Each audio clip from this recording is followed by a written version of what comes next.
Hello दोस्तों, आप सभी का एक बार फिर से हार्दिक स्वागत है। मानव इतिहास में ऐसे अनेकों शहरों और सभ्यताओं का वर्णन है जो टेक्नोलॉजी और ज्ञान विज्ञान के क्षेत्र में अपने समय से काफी आगे थे। उनका अपने समय से आगे होना बाकी दुनिया के लिए एक ऐसी गुत्थी थी जिसे उस समय के लोग कभी सुलझा नहीं पाए। कभी इस बादत को किसी दैवीय वरदान से जोड़कर देखा गया, तो कभी उन सभ्यताओं को प्राप्त ज्ञान को एलियंस की देन बताया गया। लेकिन असल कारण आज भी एक गुत्थी ही है, जिसका जवाब ना तो कभी मिला है और शायद ना ही कभी मिल पाएगा, क्योंकि वो सभी सभ्यताएं और शहर समय नाम के दैत्य के द्वारा निगल लिए गए। समय के साथ विलुप्त हुई इन एडवांस सभ्यताओं और शहरों में कुछ ऐसे भी थे जो कि रातों रात कहीं गायब हो गए। आज के हमारे इस एपिसोड में हम आपको ऐसी ही कुछ जगहों के बारे में बताएंगे जो कि एक समय में बेहद आधुनिक और उन्नत थे, लेकिन फिर अचानक ही गायब हो गए। कुछ लोग इन जगहों को मिथक मानते हैं, तो वहीं दूसरी ओर कुछ लोग आज भी इन खोई हुई सभ्यताओं की खोज में हैं, क्योंकि उनका मानना है कि वो जगहें आज भी पृथ्वी पर मौजूद हैं और उनकी खोज मानव इतिहास की सबसे बड़ी उपलब्धि साबित हो सकती है। The lost city of Atlantis. The Atlantis island, जिसे कुछ लोग एक वास्तविक शहर मानते हैं तो कुछ लोग महज एक काल्पनिक शहर मानते हैं। इस जगह का पहला वर्णन 360 बीसीई में ग्रीक फिलोसोफर प्लाटो द्वारा दिया गया था, जिन्होंने अपनी दो रचनाओं टाइमियस और क्रिटियास में एटलांटिस के बारे में बताया कि लगभग 11,000 साल पहले ये शहर अटलांटिक महासागर के किसी द्वीप पर बसा हुआ था। ये शहर अपने समय से बेहद एडवांस था। इस जगह पर धन और सुख संपदा की कोई भी कमी नहीं थी। इस शहर में बहुमूल्य रत्नों और सोने चांदी से बनी इमारतें हुआ करती थी। वहाँ के मंदिर और पूजा घर बेहद विशालकाय और बेशकीमती धातुओं से सुसज्जित हुआ करते थे। वहाँ के हर घर में आधुनिक दुनिया की ही तरह सारी सुख सुविधाएं हुआ करती थी और इसकी रक्षा स्वयं समुद्र के देवता पोसाइडन किया करते थे। अटलांटिस को एक समय धरती का स्वर्ग कहा जाता था और इसे दुनिया की सबसे शक्तिशाली और खूबसूरत जगह माना जाता था।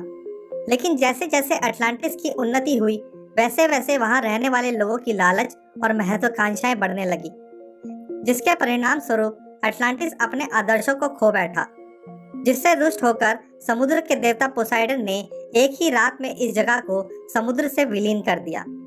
और इस तरह महज एक रात और एक दिन में अटलांटिस को कई प्राकृतिक आपदाओं का सामना करना पड़ा और पूरा का पूरा अटलांटिस विलुप्त हो गया। इस मिस्टीरियस जगह अटलांटिस के बारे में आज तक अनेकों किताबें और डॉक्यूमेंट्रीज बन चुकी हैं। इसकी खोज में आज तक अनेकों अभियान भी चलाए गए, लेकिन किसी को भी कोई खास सफलता नहीं मिल सकी। लेकिन सन 2015 में खोजकर्ताओं को अटलांटिक महासागर के समुद्र के भीतर अज्ञात धातु की शैलाएं मिली। प्लाटो ने अटलांटिस का वर्णन करते हुए बताया था कि अटलांटिस के लोग संपत्ति, आयरन, गोल्ड, सिल्वर और कॉपर जैसे धातुओं और उनके एलॉयज के रूप में संचालित की जाती थी। खोजकर्ताओं को जो शैलाएं मिली थी वो भी कॉपर और सिल्वर की एलॉय से ही बनी हुई थी। इस खोज ने वैज्ञानिकों को अटलांटिस के अस्तित्व पर फिर से सोचने पर मजबूर किया और तब से आज तक इस रहस्यमय जगह और उसके अवशेषों की खोज की जा रही है। एल्डोराडो। एल्डोराडो का शब्द का अर्थ होता है सोने से बना एक आदमी। 15 से 16वीं शताब्दी में सुदूर देशों में एक खबर तेजी से फैलने लगी कि साउथ अमेरिका के किसी आंतरिक भाग में एक ऐसा शहर है जो कि सोने से बना हुआ है।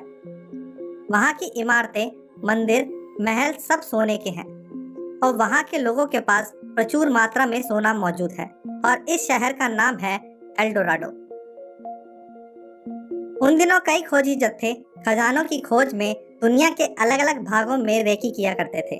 एल्डोराडो के बारे में जैसे जैसे खोजी जत्थों को पता चलने लगा, वैसे वैसे लोग इस सोने की नगरी की तलाश में जुट गए। लेकिन इसे सबसे पहले स्पेनिश एक्सप्लोरर्स को साउथ अमेरिका के तटों पर यह जानकारी मिली कि एंडेस माउंटेन पर मौजूद एक ऐसा कबीला है जहां के सरदार का चुनाव करने के बाद एक विशेष सेरेमनी की जाती है, जिसमें चुने हुए सरदार के पूरे शरीर पर सोने की भस्म लगाई जाती है और उसे बेहद कीमती जेवरात और रत्नों से बने आभूषण पहनाए जाते हैं। फिर कबीले के सभी लोग अपने अपने सोने के आभूषणों को एक गठर में बांधकर उस सोने के गठर को वहां मौजूद ग्वाटाविटा लेक के बीचों बीच ले जाते हैं और फिर मंत्र उच्चारणों के बाद ये सेरेमनी खत्म हो जाती है। तभी से स्पेनिश खोजकर्ता इस जगह को एल डोराडो के नाम से पुकारने लगे और इस जगह की खोज में पूरी जी जान लगा दी। लेकिन उनमें से किसी को भी इस लॉस्ट सिटी का कोई सुराग नहीं मिला। लोगों को लगने लगा कि एल डोराडो महज एक काल्पनिक जगह है और लेक के किनारे होने वाली उस सेरेमनी की बात भी महज एक अफवाह है। लेकिन तभी कुछ स्पेनिश एक्सप्लोरर्स ने ग्वाटाविटा लेक को खोज निकाला और इस लेक से उन्हें बहुत से सोने के आभूषण और सिक्के मिले।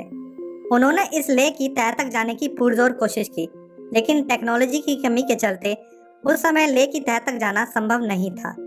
लेकिन इस खोज ने एल डोराडो के सच होने की संभावना को काफी बढ़ा दिया और एक बार फिर इस सोने से भरपूर सिटी की खोज शुरू हो गई।